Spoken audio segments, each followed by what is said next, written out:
அண்ணாமலை பாஜகவுக்கும் கணபதி ராஜ்குமார் திமுகவுக்கும் எம்பி ஆகணுங்கிறதா முக்கியம். உங்களுக்கு சேவை செய்யறது முக்கியம் இல்லை. ஆனா நான் எம்பி ஆனா அதை விட நல்லா பண்ண முடியும். நம்ம ஊர் கோயம்புத்தூருங்க. எனக்கு படிப்பை கொடுத்து வாழ்வாதாரத்தை கொடுத்து எல்லாமே கொடுத்து எங்க அப்பா தவறுனதுக்கு அப்புறம் இத்தனை 25 ஆண்டுகள் ஒரு அரணா இருந்து என்னை காப்பாத்தின ஊர் இந்த ஊர்.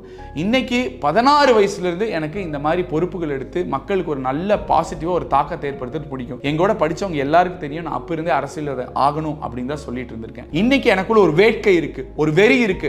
இங்க படிக்கிற நம்ம தம்பி தங்கச்சிகளுக்கு இங்கேயே நிறைய ஐடி கம்பெனிஸ் கொண்டு வந்து வேலை வாய்ப்பு ஏற்படுத்தணும். சிறு குறு தொழில் வச்சு நலிவடைஞ்சிட்டு இருக்கிற அண்ணன்மார்களுக்கு உதவி பண்ணி அந்த தொழிலை எல்லாம் நல்லா டெவலப் பண்ணி கொடுக்கணும். இல்லப்பா எனக்கு நிறைய நல்ல ஐடியா இருக்கு, நான் ஒரு ஸ்டார்ட் அப் ஆரம்பிக்கணும்னா கோயம்புத்தூரை இன்குபேஷன் சென்டர்லாம் நல்லா கொண்டு வந்து ஒரு ஸ்டார்ட் அப் ஹப்பா உருவாக்கணும். அதையும் தாண்டி நம்மளோட நொய்யல் நதியை உயிர்ப்பிக்கணும். நிறைய மரங்கள் நட்டு நிறைய பசுமையாக்கணும். பழைய கோயம்புத்தூர் ஊர் சொர்க்க மாதிரி இருந்தது அந்த மாதிரி கொண்டு வரணும்.